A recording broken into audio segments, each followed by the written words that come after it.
जय श्री राम, जय Shri Mahakal. Railway sector में एग्जैक्टली क्या चल रहा है? रेलवे सेक्टर में जो बजट में उम्मीद थी वैसा कुछ हुआ भी नहीं। उसके बाद भी पहले एकदम से स्टॉक बढ़ रहे थे, फाइनली जाके एकदम गिरने लग गए। अब बजट में भी कुछ भी नहीं आया है, तो क्या करें रेलवेज के साथ में? इन सब चीज़ों के ऊपर एक डिटेल्ड एनालिसिस वीडियो हम आपके सामने रख रहे हैं। बहुत दिन से वीडियो अपलोड नहीं हुई थी बिकॉज ऑफ हेल्थ इश्यूज, तबियत काफ़ी ख़राब थी, उस चक्कर में वीडियो नहीं अपलोड हुए हैं। और now I am back on track, तो अब यहाँ से आपको बैक टू बैक सारे वीडियोज़ मिलते जाएंगे।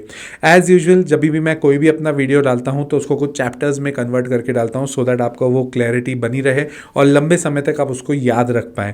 इस वीडियो को भी हमने 4 अपने चैप्टर्स में कवर किया है। सबसे पहले रेलवेज में उम्मीद से उल्टा क्या हुआ है, सेकेंडली बजट एग्जैक्टली रेलवेज के लिए क्या बोला, थर्ड रेलवे का सेपरेट बजट आया है, इसको बहुत कम लोगों ने एनालाइज किया है, वो हम एनालिसिस यहाँ पर करेंगे। एंड फोर्थ, कौन कौन सी कंपनीज हैं जो इस पर्टिकुलर वीडियो में अफेक्ट होंगी, मतलब रेलवे बजट से अफेक्ट होंगी। ये कोई बाइंग सेलिंग रिकमेंडेशन तो है नहीं, तो प्लीज़ आप अपने फाइनेंशियल कंसल्टेंट से बात करने के बाद ही कोई बाइंग सेलिंग रिकमेंडेशन लीजिएगा, और ये एजुकेशन पर्पज़ के लिए ही वीडियो बनाया जा रहा है। So let us begin the video, but उसके पहले प्लीज़ अगर आपको मेरा कंटेंट अच्छा लगता है तो लाइक कर दीजिए, सब्सक्राइब कर दीजिएगा चैनल, और कमेंट करके बताइएगा और किसी चीज़ के ऊपर आपको वीडियो एनालिसिस चाहिए तो I will definitely make that also. सबसे पहले चैप्टर होता है उम्मीद से उल्टा। इसमें बेसिकली हम ये समझना चाह रहे हैं कि बजट में हमारी उम्मीदें क्या थी और क्या नहीं हुआ। सबको उम्मीद थी कि बजट में कुछ ना कुछ रेलवेज से कनेक्टेड कुछ ना कुछ नए तरह के अनाउंसमेंट्स होंगे। कैपिटल एक्सपेंडिचर बढ़ेगा, जहां पर नए रेलवेज आएंगे, नए ट्रैक्स आएंगे। कवच के ऊपर बहुत सारे लोगों को उम्मीद थी, कुछ भी एक भी कमेंट फाइनेंस मिनिस्टर की तरफ से नहीं आया। बट हुआ क्या? तो जो पहले का बजट था वही स्टेबल रख दिया गया। 2.5 लाख करोड़ करीब करीब हम लोग खर्चा करने वाले थे किसमें, रेलवेज में, वो उतना ही बजट रहा, उसमें कुछ ज़्यादा चेंज नहीं हुआ। जो पिछले साल का था वो इतना ही था। इनफैक्ट एक बहुत ज़बरदस्त चीज़ हुई है, पिछले बार से थोड़ा सा बढ़ाया है इन्होंने बजट, 2,65,000 करोड़, 2,65,000 करोड़ ये लोग रेलवे का बजट बना के रखे हैं कि इतना हम खर्चा करेंगे रेलवेज में। और गजब की बात यह है, वो पैसा आएगा कैसे, उन्होंने उसका भी विश्लेषण देके रखा हुआ है। 80,000 करोड़ रुपीस जो आएंगे वो पैसेंजर के ट्रांसपोर्टेशन से आएंगे। जो हम लोग ट्रेन में ट्रैवल करते हैं ना, वो टोटल मिला के गवर्नमेंट के पास 80,000 करोड़ आएंगे। और आपको एक बात जान के बहुत हैरानी होगी, अगर आप जानते हैं तो बहुत खुशी की बात है ये वाली, बट अगर नहीं जानते तो हैरानी होनी चाहिए। जो मालगाड़ियाँ होती है ना, जो एक जगह से दूसरी जगह हम ट्रांसपोर्टेशन करते हैं ना, उससे 1,80,000 करोड़ का गवर्नमेंट ने बजट निकाला है। मतलब कि जो मालगाड़ियाँ जाती हैं, जो मालगाड़ियाँ हम लोग ट्रेन की ट्रैवल के टाइम पर देखते हैं, वो ज़्यादा रेवेन्यू क्रिएट करती हैं रेलवेज के लिए, रादर देन हम जो पैसेंजर्स हैं उसका रेवेन्यू आता है। तो इस पे हमें ध्यान रखना पड़ेगा। बहुत ज़्यादा चेंज नहीं हुआ है रेलवे बजट में, बट इसका ये मतलब नहीं है कि कुछ भी नहीं हुआ है, नेगेटिव नहीं है। अब प्रॉब्लम ये थी, सबने मार्केट में एक एस्टिमेशन बना के रखा था, कुछ ना कुछ ज़रूर होगा, पॉजिटिव होगा, अच्छा होगा। वैसा नहीं हुआ, बट इसका ये मतलब नहीं कुछ नहीं हुआ। So let's come to the chapter number 2, that is budget में एग्जैक्टली क्या हुआ। ये बजट प्योरली मिडिल क्लास के लिए एक बजट था, जो कि बहुत टाइम से पेंडिंग था। पर्सनली अगर आप मेरे से बात करें तो मैं इसको अभी तक का पिछले 8-10 साल में जो भी बजट्स आए उसमें से सबसे बढ़िया बजट मानता हूँ। रीज़न बीइंग, जो स्लैब रेट्स गवर्नमेंट ने बढ़ाए हैं, 24 लाख के ऊपर जाके 30% का टैक्स रेट लगता है, दैट इज़ अमेजिंग। बहुत पैसा बचेगा। अब ये पैसा बच के जाएगा कहाँ?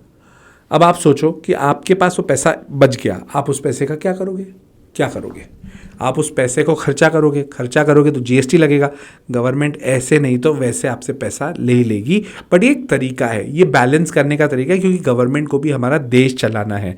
कंजम्पशन ओरिएंटेड बजट था, तो companies like Trent, D Mart, इन सब में एक काफ़ी अच्छा रुझान आएगा ही आएगा। एफएमसीजी बिजनेस बढ़ेगा, तो एफएमसीजी को ट्रांसपोर्ट करने के लिए आपको रेलवे लगेंगे, तो रेलवे का भी बिजनेस बढ़ेगा, मालगाड़ी का बिजनेस बढ़ेगा, ट्रांसपोर्टेशन ऑफ गुड्स का बिजनेस बढ़ेगा। ये सब पॉजिटिव बातें हैं, इसमें कुछ भी नेगेटिव नहीं है।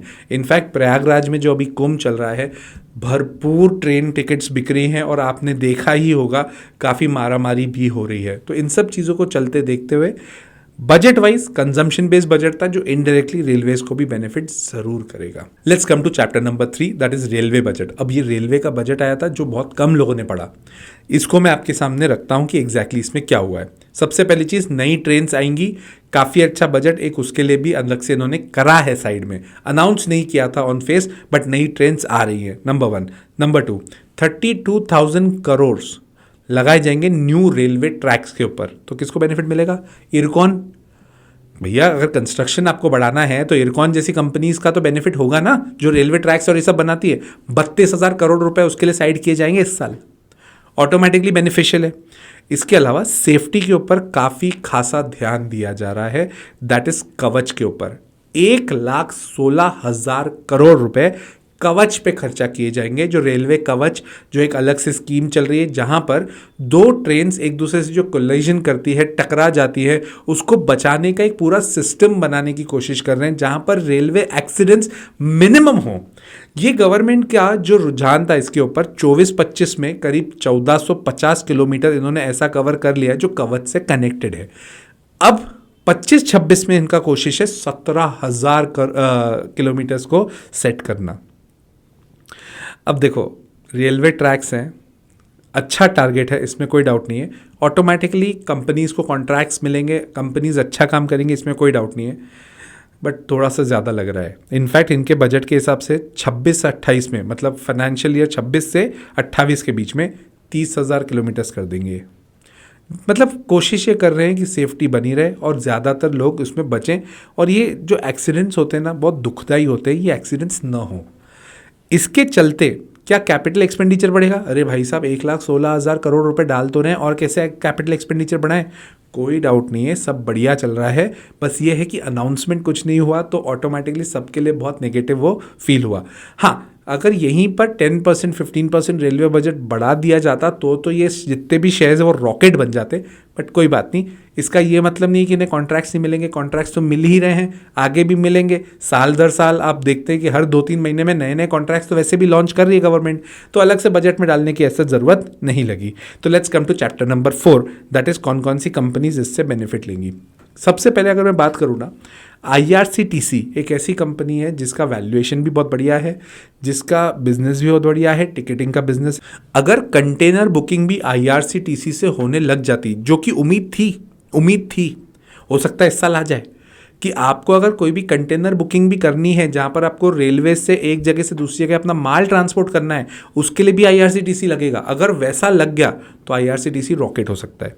तो एक तो ये एक खबर है जो कि जिसके बेसिस पर मैं डिस्क्लेमर ये दे देता हूँ कि मैं IRCTC में बहुत ज़्यादा इन्वेस्टेड नहीं हूँ, बट मैं फ्यूचरिस्टिक सोच रहा हूँ कि मैं इन्वेस्ट करूँगा।